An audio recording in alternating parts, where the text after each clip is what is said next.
What is the worst pain that you've ever been in your life?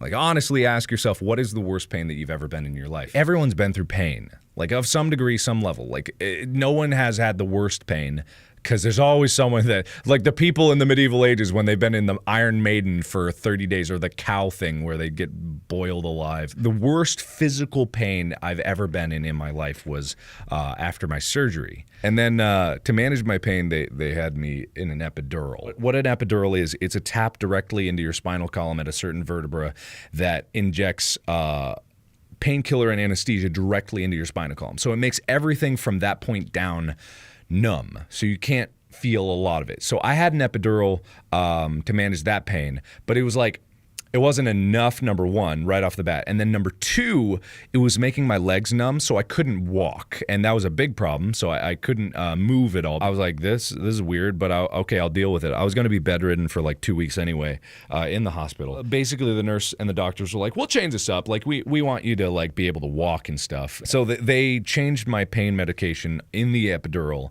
to something different, because it's just like a big bag and a machine that slowly injects it over time. So they were going to change it so it increased the painkiller and decreased the anesthesia, but there was a mistake in the pharmacy, and they decreased the anesthesia and decreased the painkiller. So when they brought me the new bag, I was on no numbing agent and no painkiller. It was like basically a saline drip into my spine. And so I started telling the doctors that I was in a lot of pain, like a lot of pain. And nurses and doctors would keep coming in, and they would look at the machine and they'd be like, no, it's fine. It's fine. Look, it's fine. You've got no problems with it. It's totally fine. It's giving you medicine. It's giving you medicine at the rate that we want it to give you, and there's no issues with it. So what it came down to was I started more and more just being like, docs, nurse, I am in incredible, unbelievable pain. I have just a huge gash in my abdomen that's not being medicated at all. It's like I got stabbed with a 6-inch sword. It really fucking hurts. And no one would believe me. No one. Not like the nurses that I was with. They kind of believed me. They kept going to the doctors, but the doctors did not believe me. And it got to the worst point where a doctor actually came in the room. He was obviously pissed off and just like, duh, this guy's just trying to get more pain medication. And he comes in, and I'm lying in the bed. You know, I'm just in agony.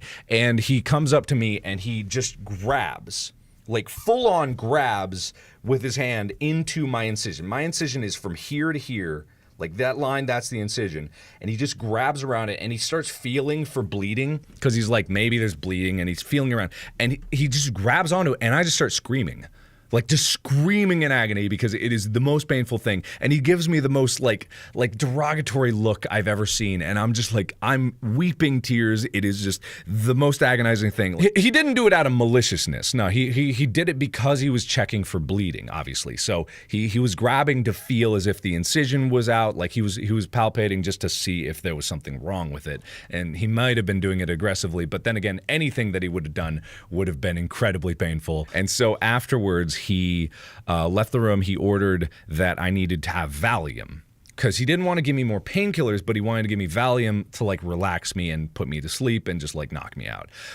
So for those of you who know, when I was doing drunk Minecraft, sometimes when I would get drunk and my face would flush like with blood, I would get this splotchy mark on my neck, like right here. And that's because that's a scar. When they gave me Valium, they wanted me to knock me out, but I also had a central line in my neck, an arterial line in my neck. And what that is it's a line that ties in directly to your artery, so it can measure your heart rate, blood pressure, and probably other things that I don't know about. But when I was on Valium, and I don't remember doing this at all, I was so out of it that I dug into my neck. I literally clawed and pulled and scratched and scraped my neck until I pulled the central line out of my neck. And so I started bleeding incredibly, and then they rushed in, they fixed me. I don't remember any of this, by the way. I don't remember a thing of this. I don't remember doing it. I don't remember feeling it. I don't remember hurting. All I remember is that like when I finally came to, I had a huge like splotchy mark on my neck, and they were mad at me because I wasn't supposed to do that. So around that time, like I was off the I faded out of the Valium. Ooh, shit. I was off the Valium, and It was like 3 or something in the morning. I was at my wit's end because it had been almost 24 hours that I was in incredible pain. The Valium wore off. I was in pain again. And it was just like this never-ending nightmare of pain. No one believed me. I was in the worst pain I've ever felt in my life, and no one believed me, which like my family were like berating the doctor. My mom, you guys have seen my mom. My mom was so mad. Like because she was a nurse. Like she's a nurse and she knows this shit. So she's just like constantly just like, this is wrong, this is wrong, this is wrong, this is wrong, something's wrong, please, please, please. So it was like 4 a.m. and this nurse came in and I called the nurse again because the Valium wore off and I was just like, please, I'm in so much pain. Like I was crying tears. I was begging. I had nothing left. I just wanted something, some reprieve, someone to believe me. And I was crying and I remember I looked over to her and I said to her, I don't want to die. Like, I think I'm going to die. I think I'm dying. Like, this feels like I'm dying. And, I remember, like, I was crying. And even this nurse was broken up about this. Like, this nurse was literally crying. And it's just because the doctors didn't want to give me anything else. And it wasn't until around morning when the shifts changed and a new doctor came in that the pharmacy realized that there was a mistake. The pharmacy said, like a doctor actually checked the prescription itself with the pharmacy, and the pharmacy was like, oh, we dropped the anesthesia and the painkiller, because I think it was when they were going to get a new bag. Like they were going to get a new bag of medicine and it was supposed to be changed out. And then they were like, oh, shit. Oh, fuck. Oh, fuck. And so after that, it was an immediate shift in tone, like work ethic, everything changed after that. Just to put it in perspective of how drastically it changed, they skipped out, they completely forgot about the epidural, and they just went straight to giving me Dilaudid. Now, Dilaudid is also known as hydromorphone. It is a substance, a derivative of morphine that is 10 times stronger than morphine. And they gave me Dilaudid every hour on the hour to manage my pain. That is how much painkiller I needed. And that's how much painkiller I would have gone without.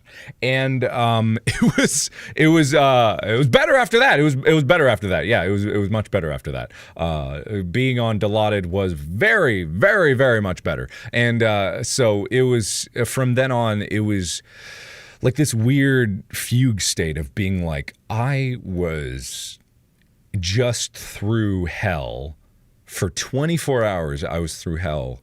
And I was in this weird moment where I realized that was rock bottom.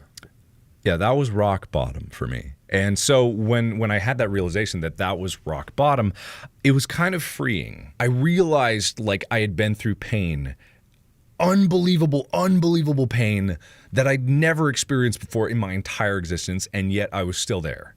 And I was fine, and I was going to be fine.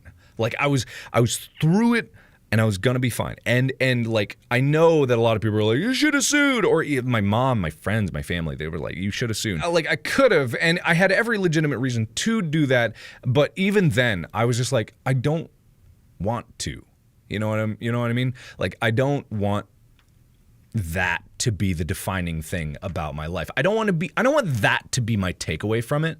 I didn't want anger and revenge to be my takeaway from that pained experience. Like it's not something that I wanted to blame anyone about. I didn't want to blame myself. I didn't want to blame any of the doctors. Like I didn't want to place fault on it. That wasn't my priority. My priority was, after that, I had this like clear intention that I needed to do something with my life. I needed to make myself better. I needed to take control in some way, shape, or form, because I knew that life was always going to throw me curveballs and always going to knock me down and always going to put me through pain. And I probably was going to be in more pain at some point in my life that was even worse. And like there have been many people that have been through worse pain than that. And I have to keep that in perspective to the goals that I have to try to improve myself. Because I only have control over my own life, and even that is up to debate. Like it's something where I saw potential roads of where I could have been. I saw different paths that my life could have taken, and I saw different ways that I could have lived my life, and I chose the one that allowed me to feel proud of who I was as a person, that led me to the road where I could believe that I had some semblance of control of my own destiny. Like forgetting the things that aren't in my control, not worrying about the things that happened in the past that knocked me down, and moving forward and always keeping my eyes on the horizon to know that I can improve myself until eventually I die. It was very freeing.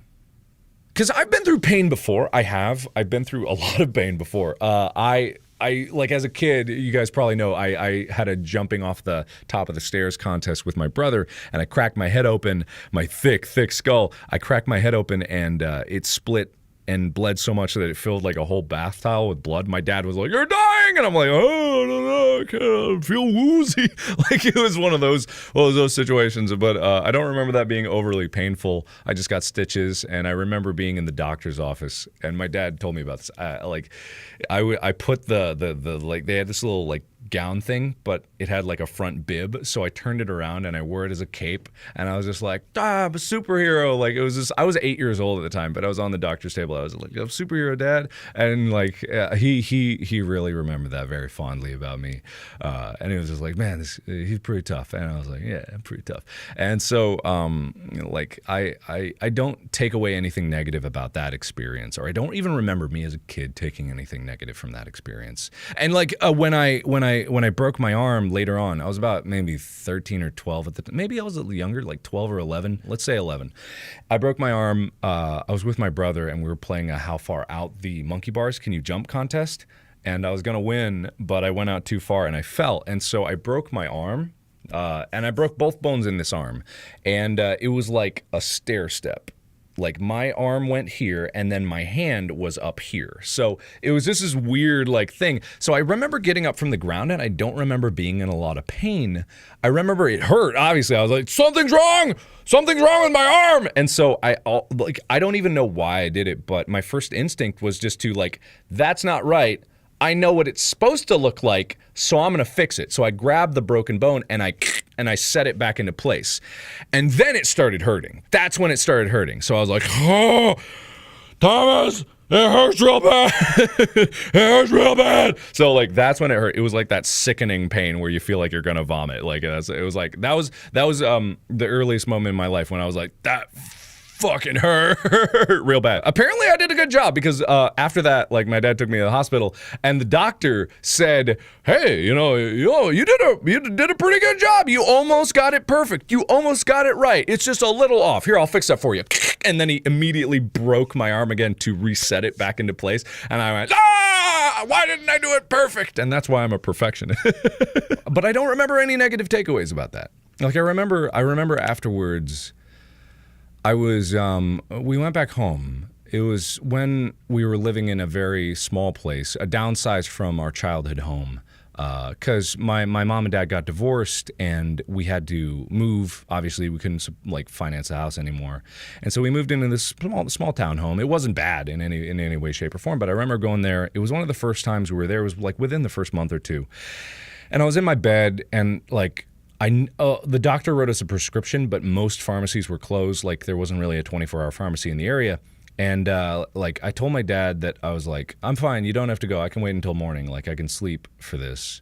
You don't have to get painkillers. My dad was like, are you sure? And like he sent, I went to bed and I was like, yeah, I'm sure. And I closed the door and I went to bed. And I'm pretty sure I was probably crying in my bed because like it hurt, obviously. And I was crying in my bed and then my dad just like opened up the door and I was like, it must have been like 10 seconds from when he closed it. I closed the door on him because he was like, are you sure you don't want me to get painkillers? And I'm like, yeah, okay, I want painkillers. Like, just like I remember very, very sadly going like, yeah, no, I want them. And just like then my dad just went out and got like he drove like 40 some minutes away to a pharmacy, and I just remember the 2 hours until he got back. I was just like, it's never gonna end. Agony, unbelievable agony. Like it's the worst thing.